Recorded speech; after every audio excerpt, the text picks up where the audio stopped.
নমস্কাৰ বন্ধু বান্ধৱীসকল বিং এস্পায়াৰেন্স চেনেলটোলৈ আপোনালোক সকলোকে স্বাগতম জনাইছোঁ। আজি আমি এই ভিডিঅ'টোত ইণ্ডিয়ান ইকনমিৰ কেইটামান প্ৰশ্নৰ ওপৰত আলোচনা কৰিম। এইটো পাৰ্ট 4ৰ ভিডিঅ' হ'ব। ইয়াৰ পূৰ্বতে মই ইকনমিক্সৰ ভিডিঅ' কেইটামান আগবঢ়াইছোঁ, যদি আপোনালোকে চোৱা নাই তেন্তে ডেছক্ৰিপশ্যনতে চাই ল'ব পাৰিব। অ'কে, লগতে আছাম ৰিলেটেড বিভিন্ন ভিডিঅ'ৰ প্লেলিষ্টটো আপোনালোকে ডেছক্ৰিপশ্যনতে পাই যাব, সেই ভিডিঅ'খিনিও আপোনালোকে চাব পাৰিব। So' let's start the video'. Question number 61, first question. Swarna Jayanti ग्राम स्वरोजगार योजना केम इनटू बीइंग इन। स्वर्ण जयंती ग्राम स्वरोजगार योजना केতিয়াৰ পৰা কাৰ্যকাৰী হৈছিল বা কেতিয়া ষ্টাৰ্ট হৈছিল? কি হ'ব শুদ্ধ উত্তৰ? চাৰিটা অপশ্যন দিয়া আছে, আপোনালোকে অপশ্যনসমূহ চাই যাব, মই অপশ্যনসমূহ পঢ়ি নিদিওঁ। ইয়াৰ শুদ্ধ উত্তৰ হ'ব অপশ্যন চি। অ'কে, এপ্ৰিল 1999, 1999 চনৰ 1 এপ্ৰিল তাৰিখে स्वर्ण जयंती ग्राम स्वरोजगार योजना ষ্টাৰ্ট হৈছিল। Okay, option C correct answer. Next question number 62, operation blackboard aims at. Operation ব্লেকবোৰ্ডৰ মেইন এইমছটো কি আছিলে? অ'কে, সেইটো কুৱেশ্যন আগতে সুধি গৈছে, প্ৰিভিয়াছ এক্সামত সুধি গৈছে, কোনটো এক্সামত সুধিছে পাহৰিছোঁ, কিন্তু আগতে এবাৰ সোধা হৈছে। ইয়াৰ শুদ্ধ উত্তৰটো হ'ব কি? অপশ্যন ডি হ'ব correct answer, providing primary education in an educationally backward area.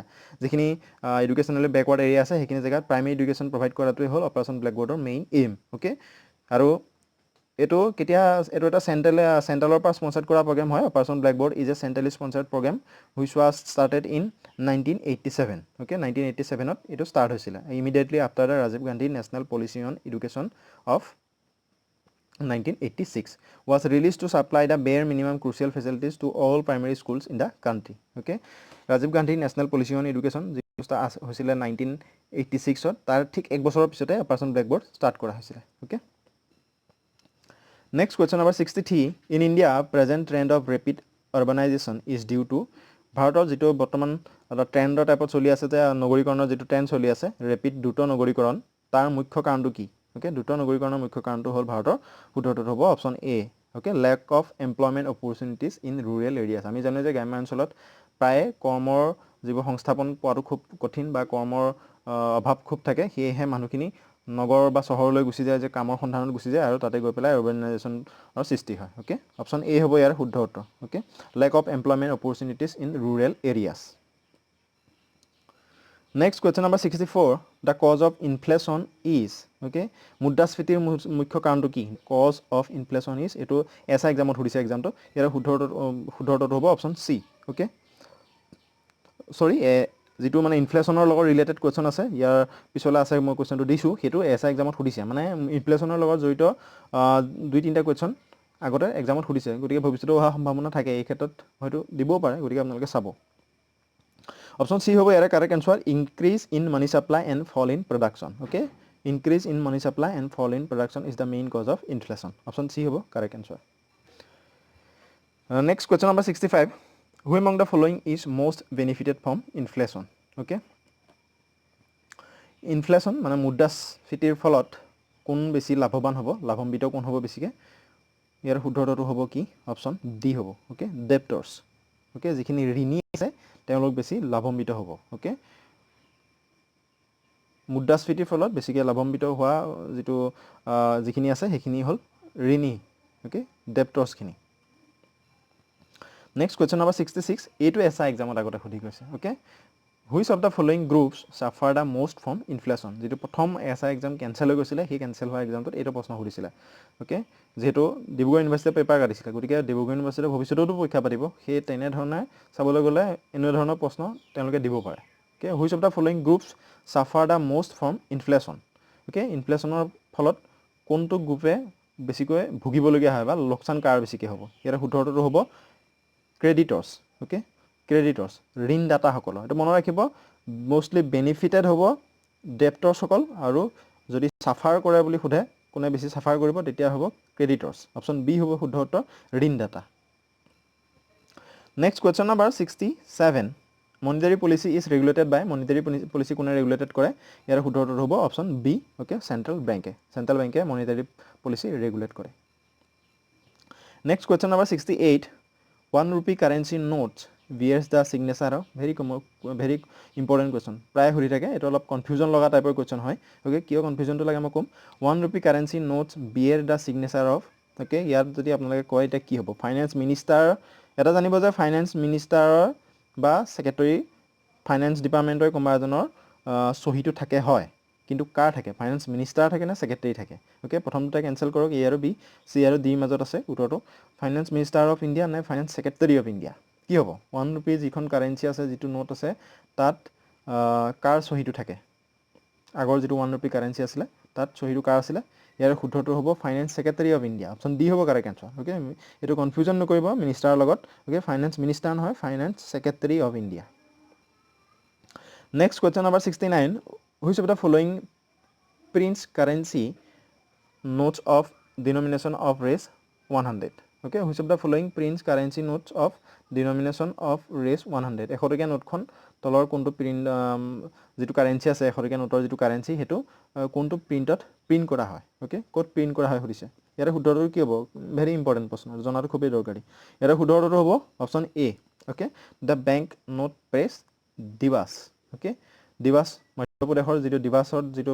Bank note press আছে তাত এই এশটকীয়া নোটখন ছপা কৰা হয় ওকে অপচন এ হ'ব ইয়াৰ শুদ্ধ উত্তৰ bank note press of Dewas Madhya Pradesh মনত ৰাখিব দিৱাস আছে মধ্যপ্ৰদেশত next question number 70 the special paper required for printing of currency notes by the security presses in the country is manufactured by দেশনৰ যেটো কাৰেন্সি নোট প্ৰিন্ট কৰা হয় তাৰ বাবে যেটো স্পেশাল পেপাৰৰ প্ৰয়োজন হয় ওকে সিকিউৰিটি প্ৰেছসমূহৰ যেটো কাৰেন্সি আমাৰ ভাৰতৰ বাবে প্ৰিন্ট কৰা হয় তাৰ যেটো স্পেশাল পেপাৰ ৰিকুৱাৰমেন্ট হয় তাৰ বাবে যেটো স্পেশাল পেপাৰৰ দৰকাৰ হয় হেতু কোড ম্যানুফ্যাকচাৰ্ড কৰা হয় কি হ'ব শুদ্ধ উত্তৰটো হায়দৰাবাদ কলকাতা হোশাংগাবাদ নে দিৱাস ই অলপ আগত আমি এটা পাই আহিছো ইয়াৰ উত্তৰটো কি হ'ব পাৰে শুদ্ধ উত্তৰটো হ'ব হোশাংগাবাদ অপচন সি হ'ব ইয়াৰ শুদ্ধ উত্তৰ হোশাংগাবাদ হোশাংগাবাদো আছে ক'ত মধ্যপ্ৰদেশতে আছে ওকে হোশাংগাবাদতে সেই স্পেশাল পেপাৰটো মানে ম্যানুফ্যাকচাৰ্ড কৰা হয়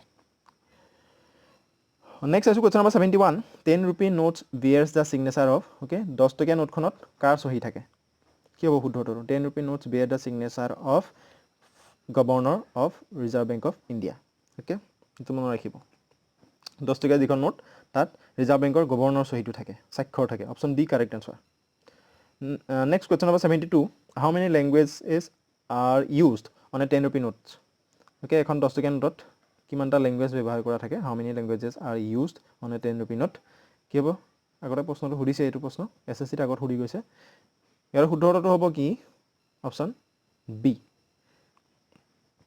ওকে 17টা ল্যাঙ্গুৱেজ থাকে ফ্ৰন্ট সাইডত দুটা ল্যাঙ্গুৱেজ আৰু ব্যাক সাইডত 15টা ল্যাঙ্গুৱেজ টোটাল 17টা ল্যাঙ্গুৱেজ থাকে যদি কিন্তু এটা কথা যদি প্ৰশ্নটো দিয়ে যে how many languages are used on the reverse side of 10 rupee note তেতিয়া কিন্তু 15টা হ'ব যদি ব্যাক সাইডত কিমানটা ল্যাঙ্গুৱেজত থাকে বুলি যদি হোদে তেতিয়া 15টা যদি ফ্ৰন্ট সাইডত কিমানটা ল্যাঙ্গুৱেজ থাকে বুলি হোদে তেতিয়া দুটা যদি একো মেনশন কৰি নিদিয়ে মুঠতে কিমানটা ল্যাঙ্গুৱেজ 10 টকীয়া নোটখনত থাকে বুলি কয় তেতিয়া মই ভাবো 17টাই কারেক্ট আনসাৰ হ'ব আপোনালোকে মতামতটো জনাব কিন্তু ইয়াৰ কাৰেক্ট আনসাৰ 17 হ'ব লাগে যদি স্পেসিফাই কৰি দিয়ে যে ৰিভাৰ্স সাইডত কি আছে কিমানটা ল্যাঙ্গুৱেজ আছে ব্যাক সাইডত কিমানটা আছে ফ্ৰন্ট সাইডত কিমানটা আছে তেতিয়া অলপ হালখননি হ'ব ব্যাক সাইড ৰিভাৰ্স সাইডৰ কথা হলিলে 15টা ফ্ৰন্ট সাইডৰ কথা হলিলে দুটা কিন্তু ওভাৰঅল যদি খুদে তেতিয়া 17টাই হ'ব next question number 73 black money কি হয় কলা মুদ্ৰা কি হয় black money is option D হ'ব correct answer income on which payment of tax is usually evaded হেতু ব্ল্যাক মানি হল এনে এটা ইনকাম যত নেকি ট্যাক্স দিয়াৰ পৰা প্ৰায় গায়ৰা হয় ওকে ট্যাক্স নিদিয়াকে থাকে যত আমি যেহেতু সৰকাৰ ট্যাক্স দিব লাগে ব্ল্যাক মানিৰ ক্ষেত্ৰত কেনেকুৱা হয় যিখিনি ইনকামৰ বদলি আমি সৰকাৰক ট্যাক্স নিদিও ট্যাক্স দিয়াৰ পৰা আমি গায়ৰি থাকো হেতুকে সেই ধৰণৰ যেটো ইনকাম হেতুকে ব্ল্যাক মানি বুলি কোৱা হয় ওকে অপচন ডি হ'ব ইয়াৰ correct answer income on which payment of tax is usually evaded option D correct answer that is called black money next question number 74 the first bank established in India was ভাৰতত establish কৰা প্ৰতিষ্ঠা কৰা প্ৰথমটো বেংকৰ নাম কি the first bank established in India was option D হ'ব correct answer Bank of Hindustan okay Bank of Hindustan option D correct answer আৰু Bank of Hindustan কেতিয়া এস্টাবলিশ কৰা হৈছিল it was established in 1770 1770 চনত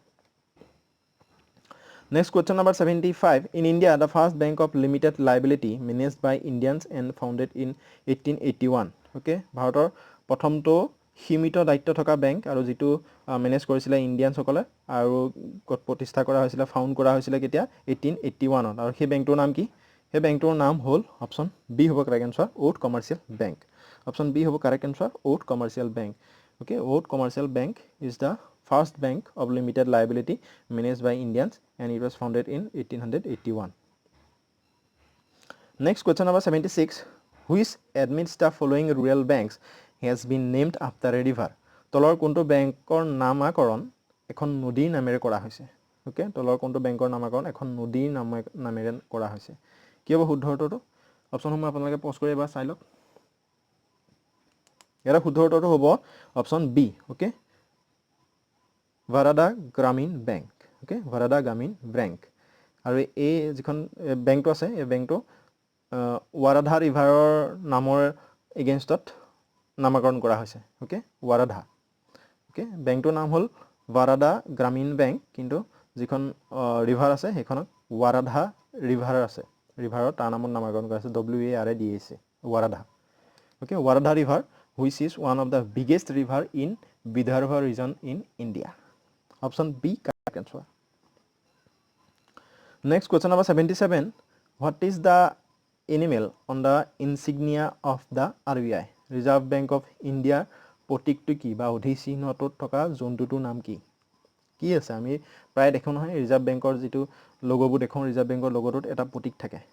ওকে, সেই প্ৰতীকটো কি? অধিচিহ্নটো কি? এটা জন্তু থাকে তাত, জন্তুটো কি? সেইটো হ'ল পেন্থাৰ। ওকে, ঘোং। অপশ্যন চি হ'ব কাৰেক্ট এনচাৰ, পেন্থাৰ। এটা পেন্থাৰ আঁকি থোৱা থাকে। অপশ্যন চি হ'ব correct answer.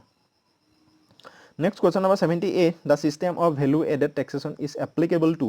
Okay, value added tax কিহৰ ক্ষেত্ৰত এপ্লিকেবল হয়? কি হ'ব শুদ্ধ উত্তৰটো? শুদ্ধ উত্তৰটো হ'ব option A, excise duties. Okay, excise duties, আবকাৰী শুল্কৰ ক্ষেত্ৰত এইটো যিটো ভেলু এডেড টেক্স আছে সেইটো এপ্লিকেবল হয়। ওকে, আৰু ভেলু এডেড টেক্সটো কোনটো টেক্সত পৰে? ডাইৰেক্ট টেক্স নে ইনডাইৰেক্ট টেক্স? সেইটো আপোনালোকে কমেণ্ট বক্সত কমেণ্ট কৰি জনাব। Okay, value added tax VAT যাক কোৱা হয় সেইটো ডাইৰেক্ট টেক্স নে ইনডাইৰেক্ট টেক্স? কমেণ্ট বক্সত কমেণ্ট কৰি জনাব। Next question number 79. The number of banks nationalized in 1969 is, okay, কিমানটা বেংক 1969ত নেশ্যনেলাইজ কৰা হৈছিলে? ওকে, কিমানটা বেংক কৰা হৈছিলে? খুব ইম্পৰ্টেণ্ট কুৱেশ্যন হয়, প্ৰায় সুধি থাকে। কিমানটা বেংক 1969ত নেশ্যনেলাইজ কৰা হৈছিলে? 14টা। অপশ্যন চি হ'ব ইয়াৰে কাৰেক্ট এনচাৰ। 14টা বেংক নেশ্যনেলাইজ কৰা হৈছিলে 1969ত। Next question number 80 and the last question of the video. The largest public sector bank in India is, okay, ভাৰতৰ আটাইতকৈ ডাঙৰ পাব্লিক সেক্টৰ বেংকটো কোনটো হয়? Largest public sector bank in India. ইয়াৰ শুদ্ধ উত্তৰটো কি হ'ব? আপোনালোকে জানেই নিশ্চয়। শুদ্ধ উত্তৰটো হ'ব state bank of India, SBI. Okay, SBI is the largest public sector bank in India. Option B correct answer. আৰু আজিলৈ ভিডিঅ'টো ইমানতে সামৰিছোঁ। যদি ভিডিঅ'টো চাই আপোনালোকে ভাল পাইছে তেনেহ'লে লাইক কৰি দিব, বন্ধু বান্ধৱীৰ মাজতো ভিডিঅ'টো শ্বেয়াৰ কৰি দিব, আৰু যদিহে চেনেলটোলৈ প্ৰথমবাৰ আহিছে তেনেহ'লে চেনেলটো ছাবস্ক্ৰাইব কৰি কাষতে থকা বেল আইকনটো দবাই দিব, যাতে মই দিয়া ভিডিঅ'সমূহ আপোনালোকে নিয়মীয়াকৈ পাই থাকে। আৰু আজিলৈ ইমানতে সামৰিছোঁ। ধন্যবাদ।